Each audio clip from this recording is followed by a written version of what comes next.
What's going on, folks? Painless. Day off today. Decided to do a video. And I haven't spoken with you all since the election results. It looks like it's going to be Joe Biden is going to be the 46th president of the United States of America. My particular position, many of you all know, I didn't vote. I didn't vote. I believe I made it known that I wasn't going to vote. I don't believe in that lesser of two evils. This is one that I sat out on, and that's that. I know a lot of people say, man, why didn't you vote? But many of you all forget that voting doesn't mean, if you believe in the idea that black people in the 50s and 60s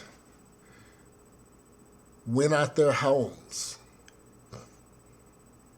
and knew that they were going to get death threats, they will be accosted, receive physical violence, intimidation, things of that sort, to vote, you're sadly mistaken.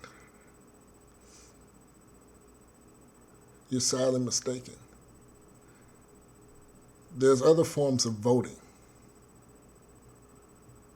And I've said this before, focus, when you put more credence and you put more importance on those people that you can actually touch that affect our everyday lives, like who's your school superintendent, who's your police chief, who is your fire chief, who's your city council, who's your state representative. Those are forms of voting. Those are the most important forms of voting. I can care who is at 1600 Pennsylvania Ave. I could really care less. It's a figurehead. Yes, they do exercise executive power, but they don't really affect you in your everyday life. Which brings me to this point. You know, in the so-called black community, we love titles. The first black this, the first black that.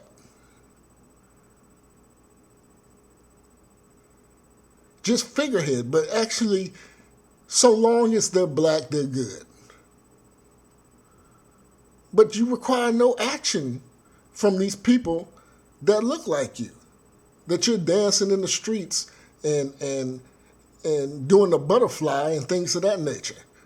You're not requiring any action of these people. So long as they're black, it's all good. This very tribal way of thinking. Now, a lot of people are getting tribal, and not only black folks exercise this form of this collectivism, this whole tribalism, so long as they're this or that. But I'm not talking about them. And those people are not plastered on the news. Like, you don't hear about Hawaiian guys getting shot in the street by police every couple months. You don't even hear about Hispanics, which are thrown in with us, this whole facade of black and brown unity. You don't even really hear about Hispanics, men, getting shot down by police. Now, Hispanic men do get killed by police. I've read stories, I've gone on homicide reports of certain major cities. Hispanic men, they get shot down probably just as much as black men. But see, there is really there's no sizzle to a story if Pedro gets shot down in East Los Angeles. It doesn't have that pop like Malik getting shot in Watts. And then you got to ask yourself why. And I've spoken about this. I've talked about owning one's image, how black men are very responsible for effeminizing men in general. They go for the Asian man, the white man, the Hispanic man.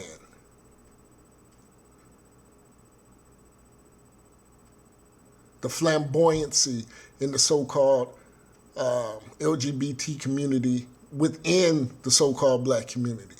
Very flamboyant, very extra, very risky, high disease. I know men who are homosexual, white men, who say they will not deal with black men because of the loose subculture in the so-called black LGBT community. Very sexually irresponsible. I know homosexual Hispanic men that said they will not deal with black men because of that as well. I work in a very diverse area, company, I guess you could say. And, I chop it up with anybody. Because I know it's some of you Negroes out here, ooh, how you know all these gay? Well, you know what? These men are veterans as myself, and they happen to be ones that like men and women. Because I know lesbian veterans that work within my department or company, and I would never treat them any different. And they're normal human. I don't agree with their lifestyle, but they are up on issues. They have concerns to continue their lifestyle, which I don't agree with. But nevertheless, that's fine. I've never bashed people in the LGBT community. I don't like their lifestyle. I don't agree with their lifestyle. I don't like their lifestyle being shoved down the throats of young boys and young girls. And they've even gone so far and said, yeah, it's a little extra, because they see it too as well. But yeah, just to get back on that, black men are very responsible for the debauchery in the LGBT community. Very responsible. I look at a lot of these black men that have voted for Trump, and I've said that, for a man it's very effeminate for a man to say, I don't like a man just because he is blunt and very harsh. But I saw that with a lot of black men, and I said, well, why don't you like Trump? And let me just say this. I am as I said this a moment ago, I didn't vote. I thought it was a circus. It still appears to be a circus. But I have a problem with a man saying he doesn't like a man just because. But then you're going to go around and vote for another man, and you don't really know his policies, but you're just doing it in spite of this guy that you don't like. And see, that is the type of behavior that is very female, effeminate-like for a man to do that. It's very immature as a grown man to just say, I don't like him because the stuff he says, instead of looking at his policies. Well, what policies, Painless? Mr. Know-It-All? Why do you like Trump? Well, first off, there's some policies I agree with. As a veteran, he has done a lot for veterans. I am a veteran again, so I have a stake in that. There's Democrats that have done things for veterans. The immigration policy in which Trump stands on, that has stood on. You come in this country illegal, I don't give a damn if you got an anchor baby, you're out of here. the wall didn't bother me. I thought it was, rhetoric, but it didn't bother me. Because I've been around the world, folks. You try to cross in many of these countries over in Europe, things like that. Put it this way, you try to cross into Israel on some humbug, digging holes, rat holes, and all that, your ass is through. Your ass is through. But no, we don't say anything about Israel and how they function in terms of border security. They will shoot you down. They have troops on the border, but yet we do not talk about Israel. There's many countries like that. For some of my vets that have been over there to Korea, you know how turned up it is over there on that border. We talking over a 50-year standoff in Korea, where if you cross that line in that DMZ, it's a wrap. You're going to be pushing up daisies. But yet a man, and see, this is practiced around a lot of places around the world. But here we have a president that has the gonads to do something like that. Oh, he's not sympathetic. He's a monster and all this. No, that's what you're supposed to do. Protect your borders. Now back to the Negro. See, what you Biden, Kamala Harris supporters, what you've done is, see, Trump, he put that cap somewhat back on that bottle in terms of these illegals and people, these immigrants coming over here and taking jobs. And we all know, we hear, what do you Negroes talk about all the time? You want help from the federal government. You want a black plan. You want economic access and resources. The black agenda. This is what you want. So in and of itself, by default, what you've done is you've negated decades of black progress before liberal policies. And let me just say this. You know what? I'm going to say this and hold what you got. For you all that say myself and the likes of Candace Owens are speaking white conservative talking points, let me just address this real quick. I'm going to nip this shit in the bud right now.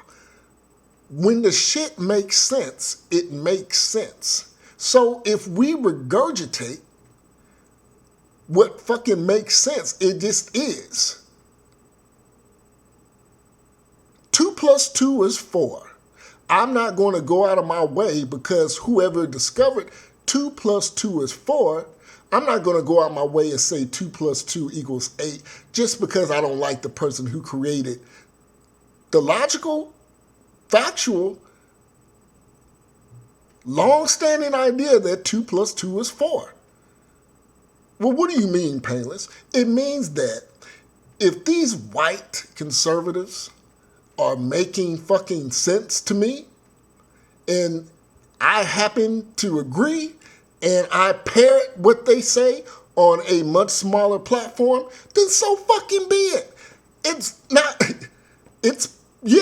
I am parroting because it fucking makes sense. Because when you can connect dots and say, you know what, that shit does make sense. Yeah, so I just wanted to nip that in the bud. Like, see what it does, it says that any black person that can rationally and reasonably look at things and come to a conclusion, we're invalid. So therefore we have to parrot what someone else says. No, that's not true. The shit fucking makes sense, so therefore I parrot it as well. So miss me with that. But back to you know, you say you need help, you need jobs, that you've negated all the decades of black progress in a time where one would expect someone to tap out. There was a time in black America where I've looked back and said, you know what? Shit. Damn, them niggas had it hard. I could see why they gave up. But we didn't give up.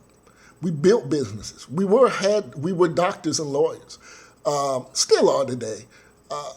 Over 60% of our children grew up with a mother and a functional father. In a time to where you would expect shit to be the opposite. But you Negroes in 2020 are still on your knees asking for bullshit. You asking for fucking jobs? When I go down here in these cities in the American South that are booming, guess what I see downtown building shit? Hispanics. I see Hispanic women down there in hard hats and carpenter belts. Shit. But you know where I see Negroes at? Shuffling down the street, drinking Colt 45. Black women in Asian stores trying to get that hair. Tight ass spandex on with Jordans on. You see, them Hispanics, they don't care about that shit. They're down there building. And you know what? Those white foremen, they see that shit. And we used to be that. We used to be the ones downtown building shit. Now we're downtown shucking and jiving, robbing each other, trying to look good. That's where we at now. And that required no white man. No white man is making you stay down there and do that. There's plenty of jobs. But see, a lot of us in the so-called black community would like to stunt. This is why you see Negroes out here driving 2008 Lexuses, paying $398 on a 2008 Lexus or a Mercedes, struggling. You done bought you a brand new 2,500 square foot home, no damn furniture in it, but you got that home. And you got that old ass Lexus in your driveway. Trinkets, Negro, trinkets. While Maria and Jose, they'll stay in the house with their parents, maybe a cousin, and they'll work. They'll drive that big ass, beat up ass Excursion, Ford Excursion from 2003. They'll drive that to work and back. But they're building. They're building. They're saving money, working, programming. While you in that 2008 Lexus paying $398 a month. Oh, I forgot. 13% APR on top of that.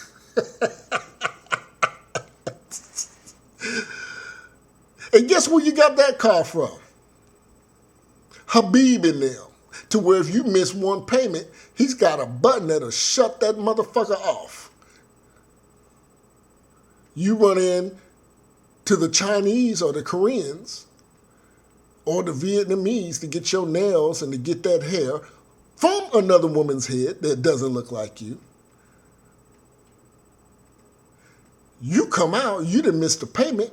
because you think that hair is important, and you can't even lead. You got your car from an Arab, got your car from an Arab, went into some Chinese and some Vietnamese to get some hair from off the head of a woman that don't look like you. Now you come back out and the Arab man that cut off your damn car. I want you to think how ironic that is and sad at the same time. That is pitiful. And we are a group of people that have been here before either one of those groups of people, many groups of people. And we were successful at one time.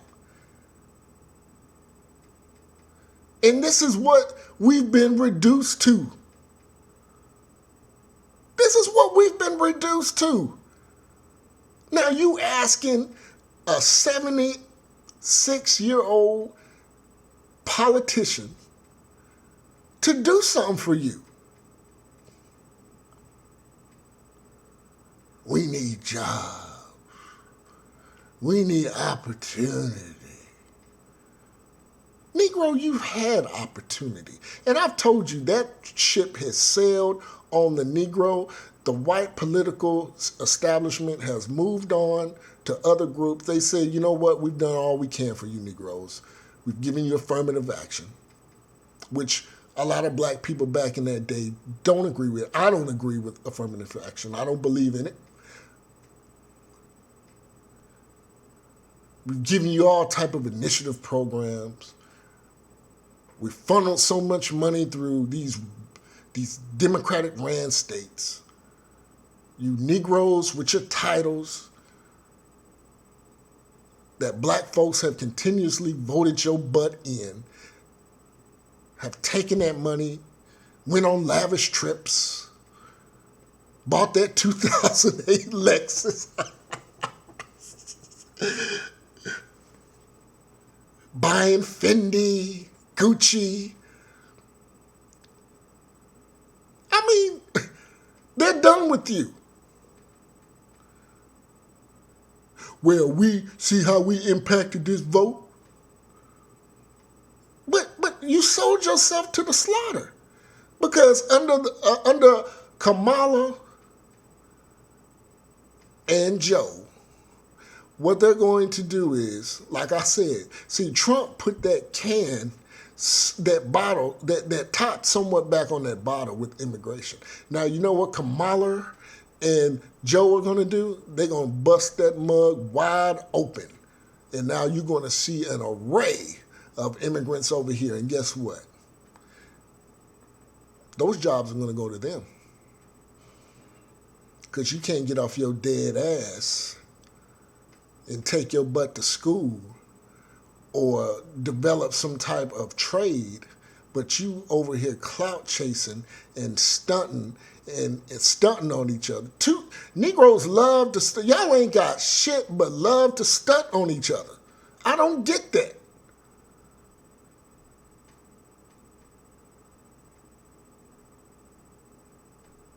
I don't get it.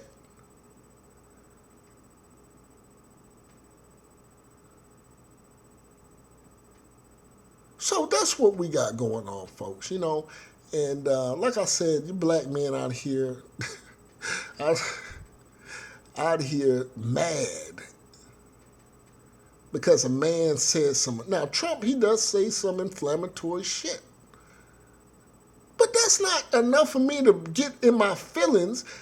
You know, and I said black men love to get in their feelings.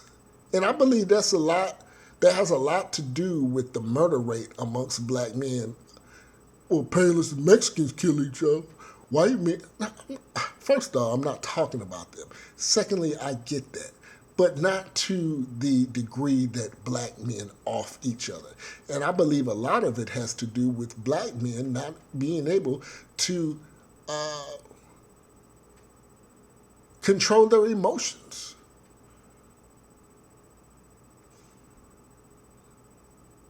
Step on a Negro shoe, pow. Dr. Neely Fuller talks about this. I even heard Free Ray Rookie Ross talk about this. He said, you know what? And this was some true shit. This was some real shit, what he said. He said, from his experience, he's a big-time drug dealer in South Central Los Angeles in the 80s.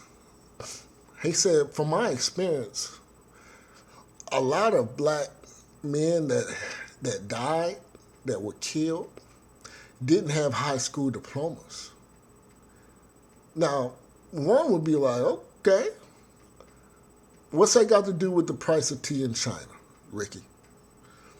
Well, what he said was, when you don't have when you don't have the education, when you don't have the reasoning skills to talk your way out of somebody making a canoe out of your head, that is attributed to education and reasoning skills to keep somebody from knocking your head off. Like you can't talk your way out of somebody murking you. And then you gotta look at why you get you for someone to want to kill you. That's why I look at stories and I listen to things. And then if you really rationally look at why this person was killed, they had it fucking coming. No, you do have psychopaths out here that would just murk you or kill you if you don't know what murk is, or chip you or smoke you for no reason. Yes, they are out there. But for the most part, for somebody who wants to kill you, because it's really not worth the time to kill somebody.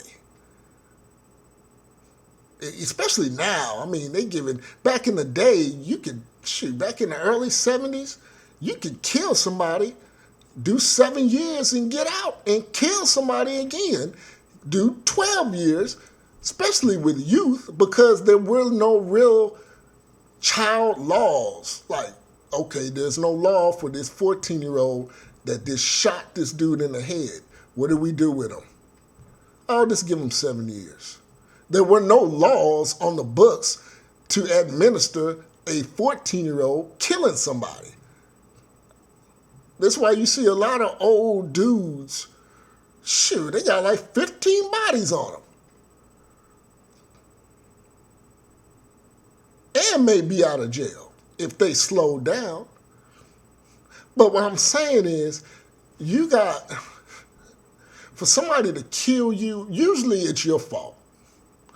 And you didn't I'm not talking about robberies, random robberies. I'm talking for somebody just to walk up and kill you that knows you and offs you. Usually it's some shit you did. Nobody is just going to come up and kill you unless you're in a certain lifestyle and you're not on the swivel. You don't have that thing on you at all times. I don't get that. I do not understand if you're in that life. If Painless was in that life, I'd keep that thing on me when I went to the toilet. I'm taking a shower with my piece. Because you never know. But see, a lot of us in the so-called black community, we love to play. We love playing in them streets because we are one of the only subcultures, and I've talked about this, degenerative subculture in the so-called black community where we glorify violence and playing and trying to be a dope boy and making it cool and hip. Now, trust me personally, I know some hitters. I've known some real hitters that keep that thing, or did before they were unfortunately taken out, that kept that thing on them and were real G's about their business. But those guys are few and far in between. In other words, there are more suckers on the street than there are real G's that know how to move and maneuver and can talk their way out of stuff. All right. But we live with one of the only cultures in America that glorify this. Now you're seeing other cultures, try to emulate. And I've spoken about that. I've spoken about, Yeah, you have, yeah, let's see. You have Chad in Des Moines, Iowa. Yeah, he's listening to NWA and F the Police, Ice-T. But you know what? Chad realized it's time to grow the fuck up. And by the time he hits 22, he's left that bullshit alone. Whereas Jamal, he continues that shit up well into his 40s. But yeah, we make it cool to be a degenerate. And when you make something cool, not everybody, people that try to get into that life, they go out there willy-nilly and they go out there playing, and that's how they get gunned down, because they're out in those streets playing with grown men who are not playing. And the only reason that person has jumped out of there because he thought it was cool. He wasn't ready for the stresses, the jail time, the funerals, the constant tension. He just did it because it was cool.